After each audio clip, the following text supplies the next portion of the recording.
All right. Just because of time's sake, I'm going to go. I think we're missing a couple people. We'll just move forward. One, just like a side. There's going to be some time where you have to engage people, either intellectually or emotionally. Like for instance, what if you were asked to speak at a funeral, right, or even lead it? So for my cousin, they asked me to do the funeral, and it ended up being my very first funeral, a suicide, and it was my cousin. And so, I went there, and I'm a young pastor. I'm used to getting up in front of the congregation right in the morning and just, say, hey, I'm so excited that you're here, welcoming people, and most of the time it's just more of a celebratory atmosphere, right? Even though people go through stuff. So this is my first funeral, and we all gather, and it's open casket right there, and I stand up and I get to the podium, and I say this: "Good evening, everyone. I'm so excited to be here." That's literally what I said. On purpose or not on purpose? Totally on accident. Yeah. And my face goes beet red. And if there's one thing I've learned as a drummer, when you make a mistake, You just keep going. yeah, you don't point it out to everyone else. You just keep going. And so I just turned on the afterburners and I just kept going and didn't acknowledge it at all. And it went right into the funeral. It was like the worst moment ever. I laugh now, but it was like horrid. But what I did do that sort of recovered, I had structured the funeral. I had gotten really good counsel from some mentors. And what I usually do at a funeral is I figure out ways when I meet with the family beforehand to connect with them emotionally. Find out about the person, tell stories about that person, get people relationally connected, and also connected to me, especially if I don't know the family. That can be a more difficult situation. So this isn't a trick, a gimmick. It's just how the human condition is. We can build a bridge, and we get buy-in from people. They learn to trust us when we can connect with them to help ease the burden a bit.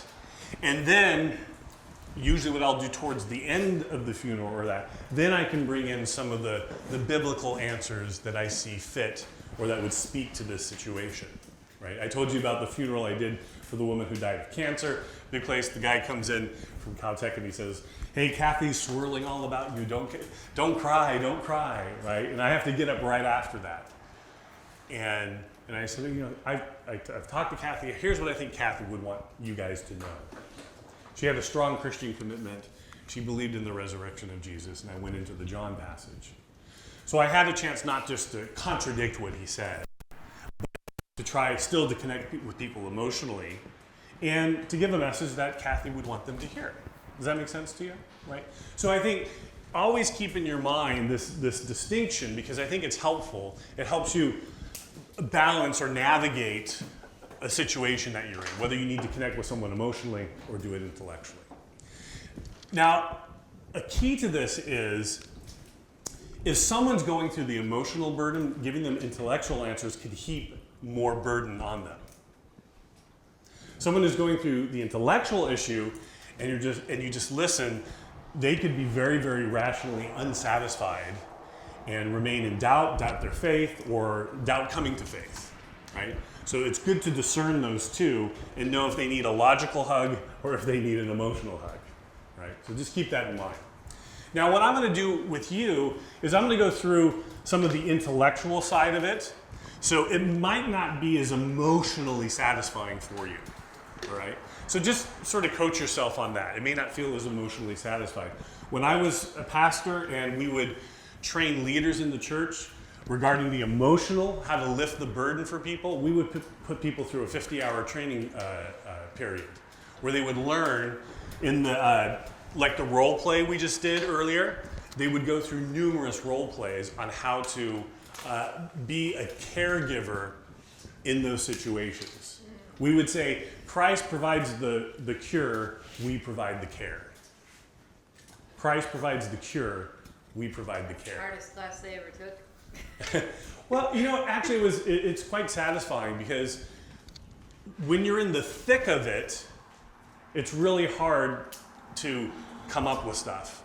But if you train yourself for those situations, it's not that they're not hard, it's just that you're a little bit more confident and prepared to actually handle the situation, right? And this is what we do in many areas of life, for doctors, for soldiers, for things like this. Okay, so let's talk about the intellectual problem of evil briefly. And you may not have engaged this side of it before. Maybe you have, let me know. But if someone's struggling with the intellectual side of the problem of evil, there's actually two different kinds of the intellectual problem of evil. And I'm going to give those to you. Some call it the logical version and the probabilistic version. Let me go back, sorry. And I want to deal with the logical version first, and then we'll talk briefly about the probabilistic problem of evil. What's the logical problem of evil? Okay. If I told you, and I used to joke with my kids with this, at home, in my closet, I would tell them, I have a square circle sitting on the shelf. And you do? No, you don't. I said, I do. I totally do. I have. In fact, it's worth $200 to $300. My kids are 6 or whatever. And I go, do you guys want to see it? It's a really cool looking square circle. And they're like, okay. I go, we got to get a quarter. You got to pay me a quarter to see the square circle. Okay, we'll go get a quarter. And they'll come up, bring the quarter. Say, you ready to see the square circle? Yeah. Open the door, of course, there's what? Do you expect to see a square circle? No. Why would you give a quarter? Let's say you go to the fairgrounds, and then there's a little tent there, and they say, biggest collection of square circles on the planet. $5. Would you pay the money? No. I always get one student that says, yeah, just to make sure. Right? No, you wouldn't go because why? Give me the reason why you wouldn't pay the $5. Unless they Circles like. aren't- But why doesn't it exist? Yeah.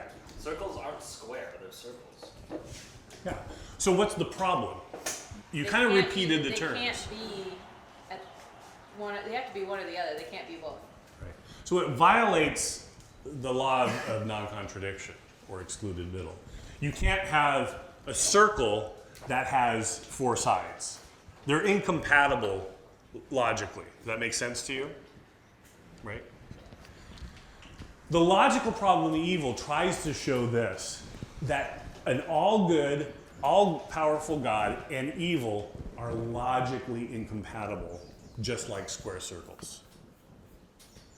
Okay? And so the challenger in this case tries to show this to be true.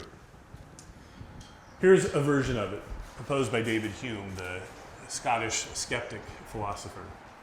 He says, is he, God, willing to prevent evil, but not able? Well, then God is impotent. He doesn't have enough power. Is he able, but not willing? Well, then God, too, is malevolent. He's evil. Is God both able and willing, just like the Christian says? Well, why is there evil? Right? Look, if God's all powerful, he can wipe out evil. Agreed? If God is all good, he would want to get rid of evil, right? Okay, then why is there evil? Completely incompatible. All right, we're done. Have a good day. What do you say to it?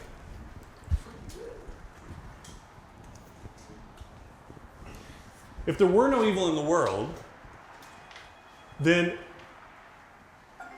Uh-oh, there's a sentence out there. Something happened to my words. Thank you for the call. If there were no evil in the world, then a good God... What in the world happened to my argument? Can we Let's go back to that one. If God is all powerful, why doesn't he wipe out evil? What would you get? What answer would you get? Yeah. would say something like, well, when God created the world, there was no evil, but then because he gives us free will, we chose for there to be evil in the world. Okay. So your answer is the issue of freedom. Yeah. Okay. I would say that if there was no evil, then there would be no point in having good, because everything is just nothing. Like, So then you're in Zoroastrianism. There's an all goodness, but then there's an all evilness. They both have to exist at the same time. I don't think that's what you want to propose, but I think that's what you are proposing. okay. Is that fair? Yeah. Okay. On the freedom issue, What does the last question mean? Whence then is evil? why is there evil? If God can wipe it out and he wants to wipe it out, then there should be no evil. He has a timeline for it, though. Then God is a very bad Samaritan. He's allowing it so that there is. If he just wiped out evil, he wiped out the human race, and that's not God's desire. Well, no, if he's all good, then he should wipe out evil, and if that includes wipe out the human race. In fact, he did do that, well, just about, in Noah's flood, right? But God wants to have a relationship with humans. Are you saying God needs a relationship? No, I say God wants to have a relationship with humans. Why would he want to have a relationship with evil creatures? Because he made them, and they're made in his image. So he made evil? No, he made them perfect, and the man chose He made to the... sin. Oh, okay. Very good. Now remember, coach, not pitcher. When I'm asking you questions right now, I'm not trying to strike you out. We're having a conversation just to challenge ourselves, okay? Just a quick reminder, right? So the charge is this, and we're going to get to your point. Very good. That all good, all-powerful God and evil is contradictory. Now, if I would have put square circle, you would have said, you can see the contradiction, right? Or immovable object, irresistible force. That's a contradiction, right? I don't exist. Well, that's silly, right? I can only speak 3 words in English. Right? Do you see any contradiction here? I don't see any contradiction. So on the surface, there is no contradiction between these two propositions. Did I do something? Okay. I don't think these are contradictory claims, so therefore we have to surface what's contradictory about it. Someone like J.L. Mackie, who's a famous atheist, wrote a book called The Miracle of put it this way. He says, look, if God is omnipotent, then he can create any world that he desires. And if God is all good, then he would prefer a world without evil. So if he could create any world that he desires, then he can create a world, a possible world. Well, now we have the actual world where we know there's evil in it. But he could create a possible world, another world, where you had a creature or free creatures who never do evil. You said God is all powerful. So therefore, he can create this world. Give me an answer why he didn't. That world can lack faith because if everything's good, why would you believe it? So God has to create evil?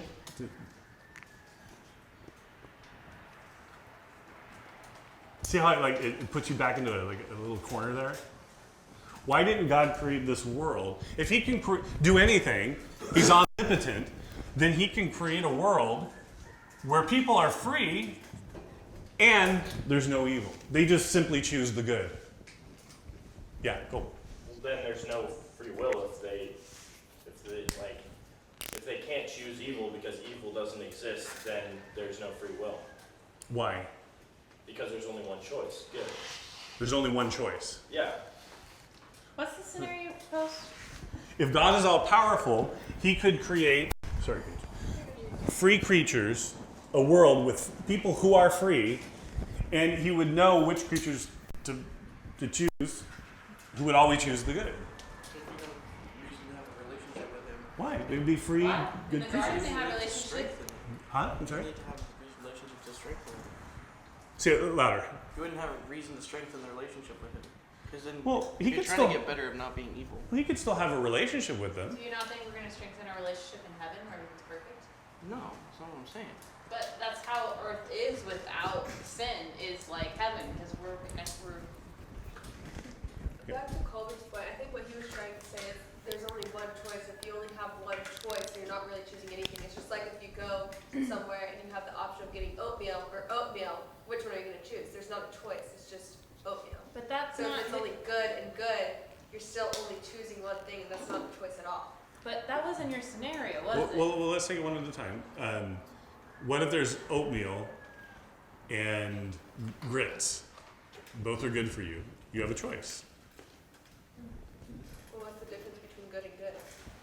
Good. They're both good.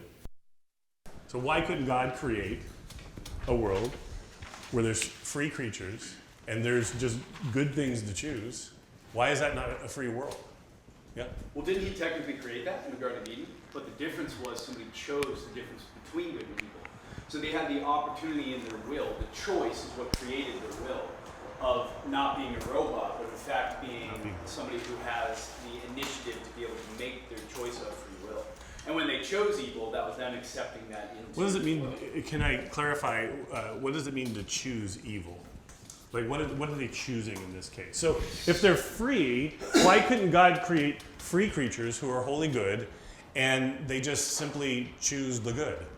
I think anything that denies the Lord. Well, no, they're good, so they're not denying the Lord.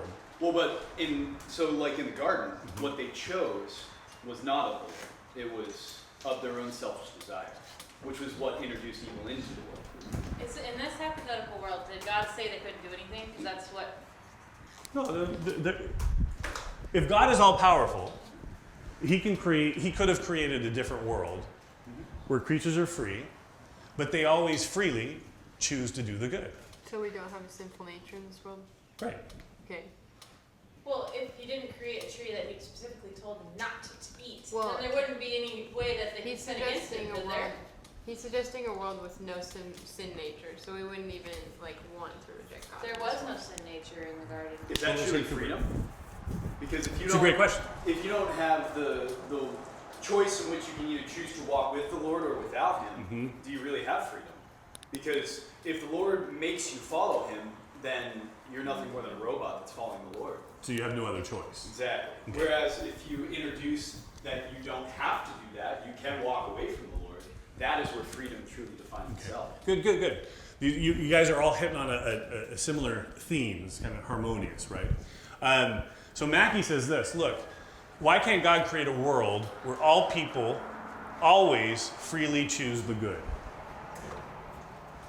And I think I'm hearing your response, Cooper, is saying that that's not possible. And that's not possible because, how so? Because to be able to freely choose, you have to be able to choose something that is not good. Not the good. Right? So Mackie says, well, God so constitutes all people that they always freely choose to do the good. That's incorrect. Right? Well, yeah, stir up what's incorrect about it. So it kind of goes back to the robot analogy. If God made all people choose that, you're taking away the freely choosing. Right. Can God constitute a person who always freely chooses the good? Yes. Okay, then in that case, then he could create this world. Then you're stuck with the problem of that God chose not to create that world. Therefore, God chose an evil world. But Cooper's point is this is impossible. It's logically impossible, right? Because the result would be C, no one could do otherwise than choose the good, which is the point that you guys are trying to make. So this is actually logically impossible. So one thing you should be equipped is that when you talk about God's omnipotence, Aquinas made this point way back in the 1200s, Augustine as well, is that when we say God is all powerful, what we mean is that God can do anything that's logically possible. Now, there have been a handful of theologians and philosophers who disagree with that. They said that God can do logically impossible things, like create square circles and things like this. He can create married bachelors.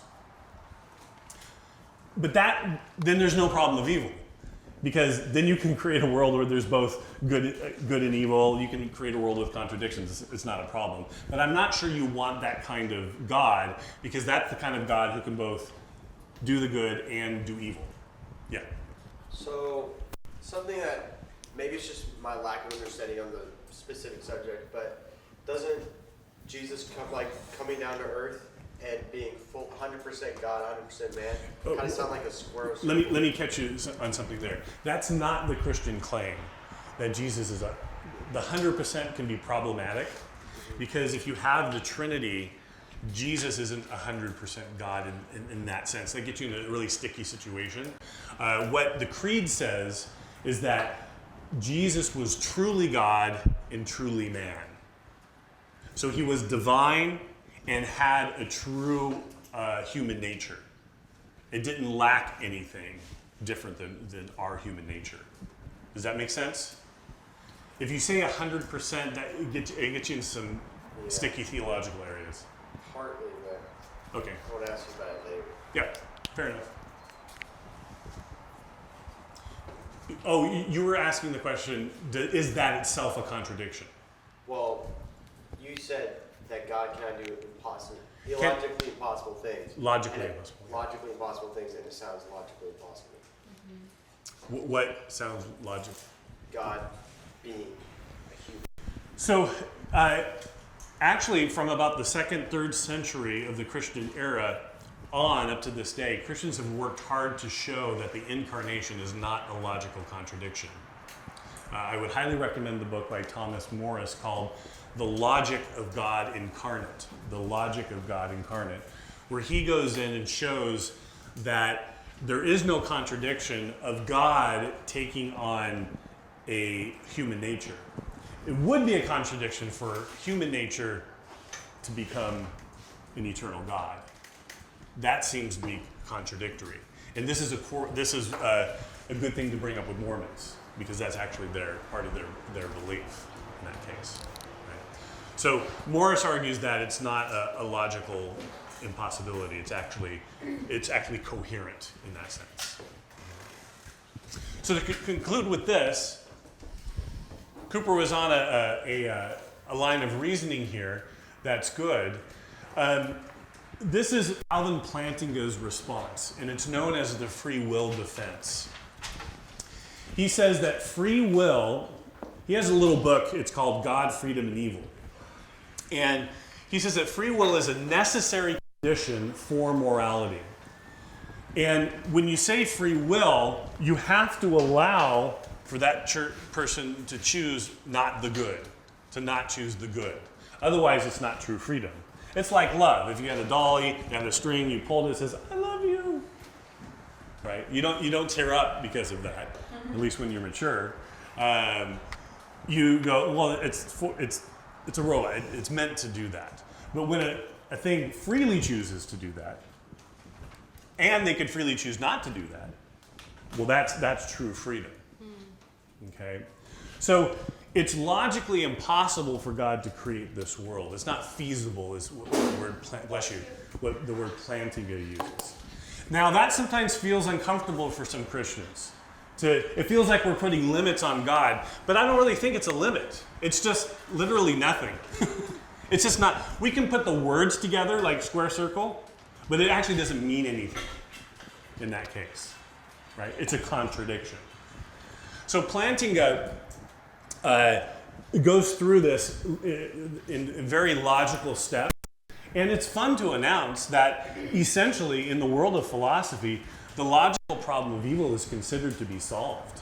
That there is no logical contradiction between an all-good, all-powerful God and him allowing certain evils, if he gives people freedom. Okay?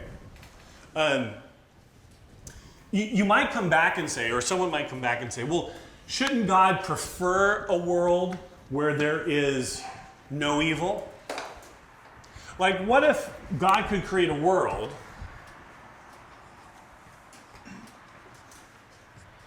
where he knows that if he creates Paige is going to freely choose to do the good. But he knows that if he creates another person, Peter, that once that happens, this world becomes fallen. So what he should prefer, the challenger might say, is prefer this world where there's only Paige. Does that make sense to you? Okay. Now that would be actually feasible, but the question is, should God prefer that world over a world where maybe there's Peter, Paul, Penelope, but there's evil in that world? Yeah. I'm thinking of it a little bit like marriage, if that's okay. Like, so if you're looking for someone to marry, you're not looking for someone that has to marry you, or like you're the only choice. You want to choose who you marry. Like, you want to actually be able to have options and whatnot. So like God wants to have a relationship. So why would he want to create something that can't really have a relationship? Well, he would here.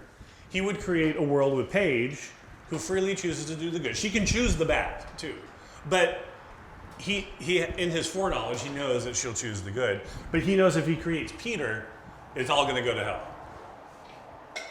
right? In this case, so should he prefer the world with only Paige and not create Peter, Penelope, and Paul? Cooper, you're going to be coming.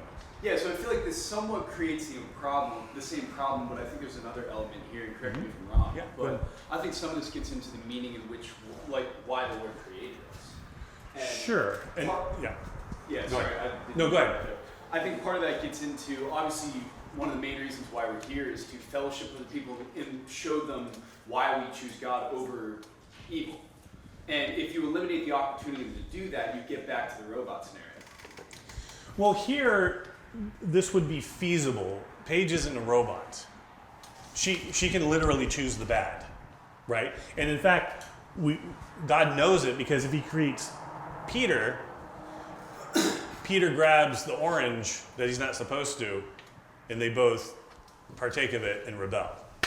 Isn't that the same problem though? Because it just adds an extra element to it where the Lord is still controlling the situation completely in knowing, so it still takes away that free choice because... No, just because one knows what another person will do, it doesn't follow that they cause that person to do that. I know my son will eat the cookie if the cookie's out on the table. Sure, but he's taking away that opportunity by not putting that person in there. And yeah, if he creates Peter, right?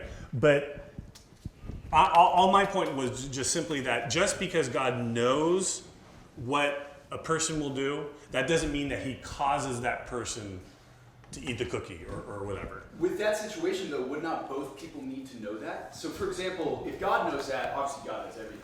But the person almost needs to know that too for the choice to be their own.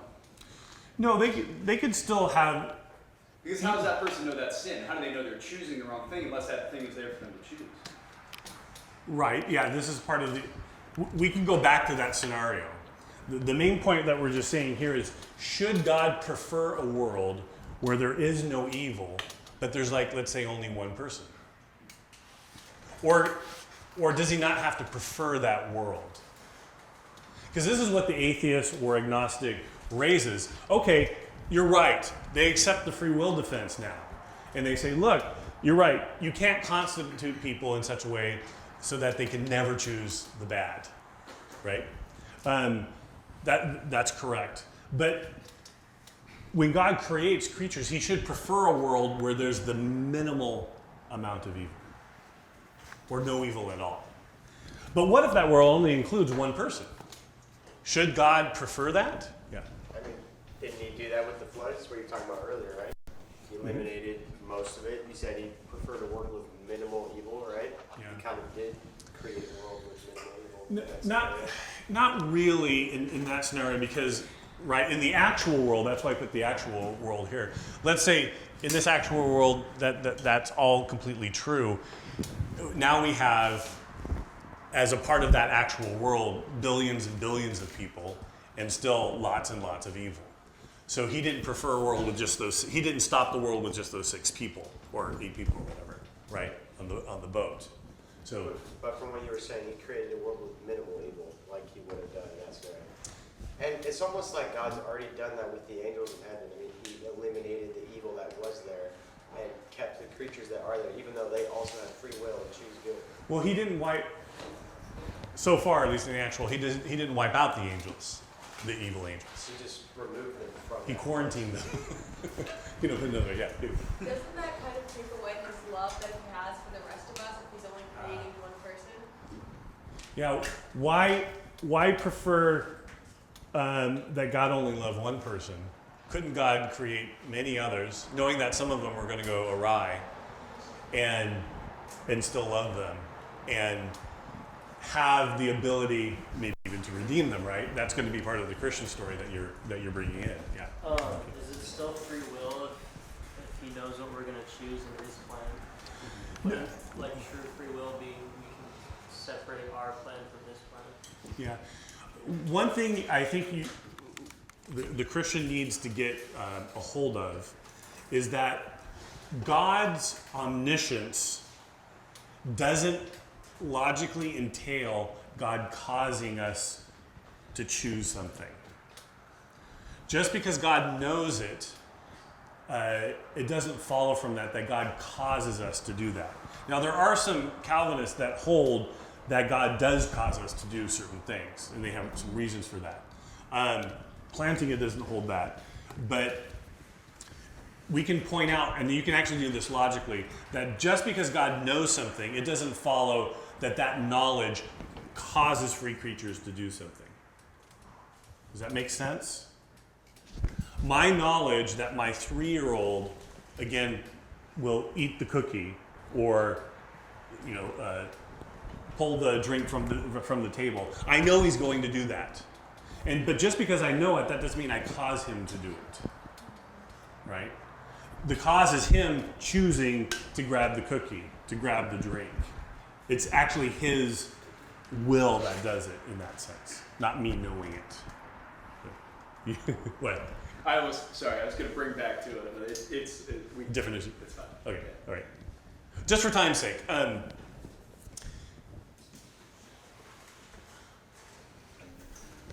it doesn't seem that God has to logically. Now remember, we're talking about logically here. I'm not actually talking about the actual world. We're talking about a logical possibility.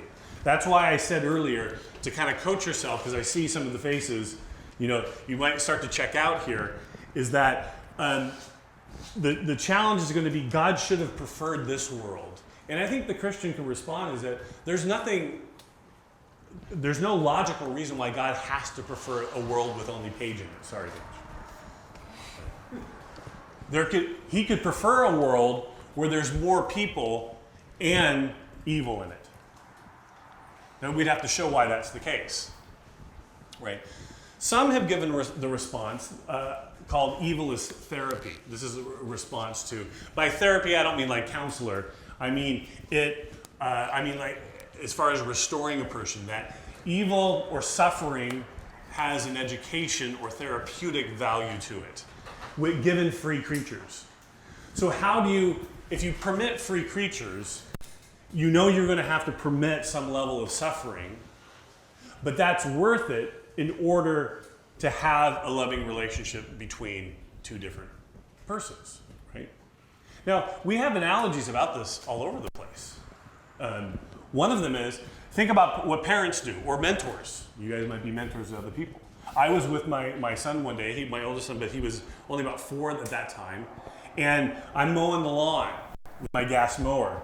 And he's got one of those plastic mowers, right? And they shoot bubbles that come out of it. So he's all thinking he's manly, and I'm mowing the lawn. He's got his little mower, and there's bubbles flying all over the place. And we're going, and we get done, I park my mower, and he comes over and he parks his mower, and I get the hose to clean it off, and he gets the hose to wipe his off, and then he walks over to touch the engine of the mower, specifically the gas tailpipe, which is hotter than you know what. And I go, Trey, no, I said it's hot, and I pulled his hand back, and then a second later he goes to go over to touch me. I go, Trey, no, don't touch the tailpipe. I'm like, what am I raising, stupid kids? And then I turn my back to get the hose, and what does he do? He touches the tailpipe. And you hear him just scream, and the skin is melting on his thumb. And he's like, ah, and so get him, my wife comes running in, and we get him. She's like, well, aren't you watching the kid? I said he's stupid, I tell him, don't touch the tailpipe, don't touch the tailpipe, and he touches the tailpipe. I mean, And so later on, he's little tears, he's sitting there, and I go to barbecue for dinner, right? And what does he do? He walks up to the barbecue, and he goes to touch it. And I'm like, Trey, don't touch the barbecue. I'm like, I suck as a parent. And I go, just keep, and then I go, honey, take him into the house, right? He goes in, she's cooking some stuff on the stove. What does he do? Oh no. He goes to touch the stove. And I pull him outside, and some came to me, and I walked up to him, and I go, Trey, give me your hand. Grabbed his hand, walked over to the barbecue, and slowly put it up to it. And you could start to feel the heat. And I go, lawnmower hot. Lawnmower hot? Owie? This is lawnmower hot. And he goes like this. Lawnmower hot. We walk into the house. I go up to the stove. And I put his hand. I go, lawnmower hot. He's like, lawnmower hot. Lawnmower hot. How old is he? He's about 4. We go camping. The fire outside. Get it going, no problem. Trey, lawnmower hot. Lawnmower hot. He's 26 now. We were just outside not too long ago and barbecuing. I'm like, Trey, lawnmower hot. He's like, Dad, that's really funny. To this day, we joke about it. Lawnmower hot. Now, what if he didn't have the experience? What if I just guarded him completely from that? I ran around with a pillow, right? Didn't let him get hurt. On another occasion, my other son, you're going to think I'm a bad parent. He's swinging on the swing set, falls off, hits his head, happened to be a little pebble rock there, totally bleeding, he's going to need some stitches. And we run over to him, and God's honest truth, he looks at me, and he says this, he says, you were supposed to save me.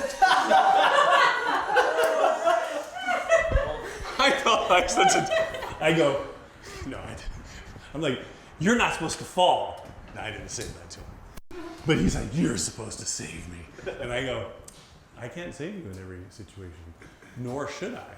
You have to learn, right? Really, the world is set up for you to learn that it's lawnmower hot. In order for people, for people to mature, God has to permit certain sufferings, even maybe certain evils, in order for free creatures to actually become mature. So when you talk about Adam and Eve, let's say, the first persons, they're not created perfect. They're created good. Right? It says God created everything good. It doesn't use the word perfect. It says it's very good. And very good too, right? They have to become perfected. So whatever world that God creates with free creatures, he will create them good, but he still has to go through a process to perfect them. So you can't create, it's kind of logically impossible to create a free creature who's perfect if they have freedom, because they can grow into goodness. Okay? So that's a key distinction. Plantinga put it this way: God could not have created a world that had so much good as the actual world, but had less evil, both in terms of quantity and quality. And moreover, God has morally sufficient reasons for permitting the evil that exists, even if we don't know all the details. Okay? Last point. Oh, sorry, you just went to.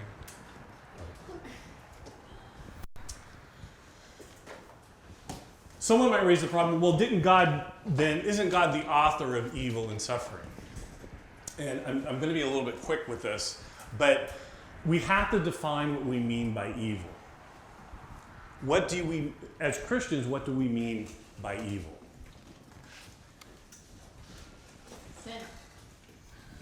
Right? That's just a synonym, maybe, for evil, or at least immorality. We haven't really described what it is, though, ontologically. Yeah. So I don't know if this is like an accurate We're definition. just taking a shot. Just taking a shot at it, but in the Great Divorce, C.S. Lewis describes evil as, or he describes good as everything that looks at God or points towards him, even if not intentionally, and bad as everything that doesn't. So it's almost as if God and his goodness is light, and darkness not being really a thing, but just being the absence of his Very light good. or absence of his goodness. Good. Yeah. Was it Colby or someone else going to say that? Yeah. In the Mere Christianity book we're reading is, Yep. there's C.S. Lewis talks about how evil really can't exist without stealing stuff from good, right? Because the way he describes it is people don't desire to be bad. They desire something good, and they go about getting it using In a disordered way. in a disordered way. Right. So we want to know what we mean there by what when we say disordered, what is the thing we're talking about? And Lewis is reflecting back and using some of what St. Augustine talked about in the 4th century, 4th and 5th century. So when we talk about the nature of evil, is it a thing? Is it like this? Is it a gooey substance on your ribs? Right? So if God wants to wipe out evil, does he have to zap something? I don't know if you've ever felt this way, like when you're caught in some type of sin or immorality. You're kind of like, God, can you just zap it out of me? Just press the button, the easy button, and then it's gone. That would be a lot easier for all of us, right? But Augustine puts it this way. He says, just like you said, great reflection on that. Evil is a privation of goodness. That means it's not a thing. A lot of times we talk about evil as being a thing, like a substance. The blob. Things. Rather, he says evil is a privation of goodness. It's not an actual thing. It is like a shadow. Are shadows real?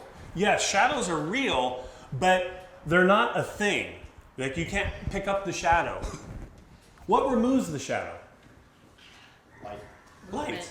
So if light is fully present, there is no shadow, no darkness. If good is fully present, there is no evil. So evil really is the lack of goodness. So what God must do for evil is he has to restore goodness in the free creatures that he creates. Okay? What does that mean? Colby makes the point, I think this is right. That means the choices that we make are disordered. We have a good desire. Let's say, whatever, we desire food, or the little kid desires food, but they eat a mud pie, right? They're using something wrong, even though the desire is good, right? So on this view, God need not create evil. God creates everything good, and then what happens is things become twisted or disordered. They start to lack goodness. Adam and Eve fail to choose the good, God. So some would say, well, why put the tree in the garden anyway? Right? Well, it didn't have to be a tree. It could have been any other thing that tested them so that they would choose to grow their character into goodness with God. He didn't want them to just go out and do it on their own.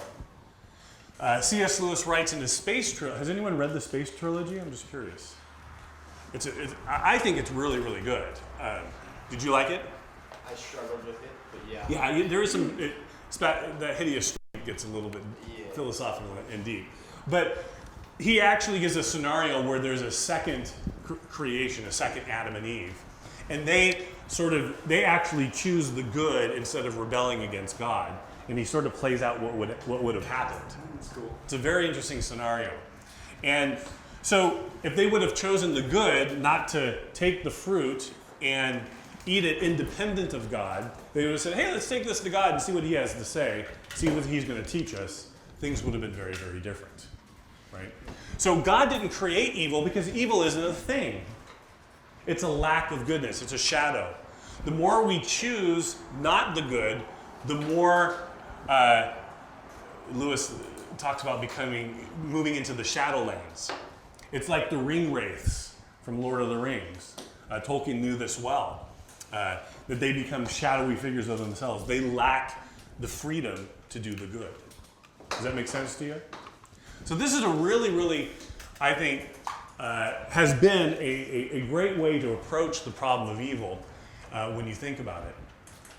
So today, let me just, the logical version has essentially been solved.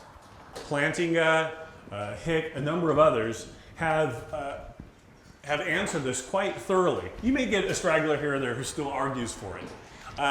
But on the whole, that problem has been solved. What we still struggle with is both the emotional problem of evil and what I would call the probabilistic problem of evil. And that is, there seems to be, in some cases, too much gratuitous evil in the world. And by gratuitous, I mean like the truck driver who swerves to miss the dog that kills the kid. Did that really need to have to happen? Or take something like World War II. There was a movie called Sophie's Choice from a book. And Sophie has to make a choice when the Nazis take her into a concentration camp. And then she's challenged to give up one of her kids. What should she do? If she doesn't make a choice, both of them will go to the ovens. And so she has to make a choice. And she gives up one of her kids. She sends the daughter.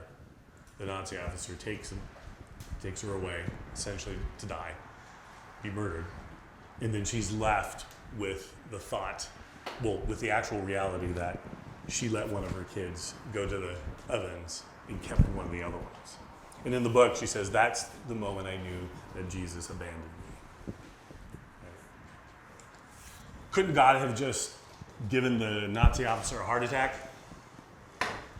It seems like that would be the best thing to do in those situations, but it doesn't happen. So we're left with wrestling on whether or not how do we explain some of these gratuitous evils in the world? We'll have just a couple of things to say and talk a little bit about morality after I give you a break. We're going to give you just a little bit more because that's intellectual. We've had some logical, intellectual, heavy stuff. So you got till 10 after. Do you know the actual definition of the word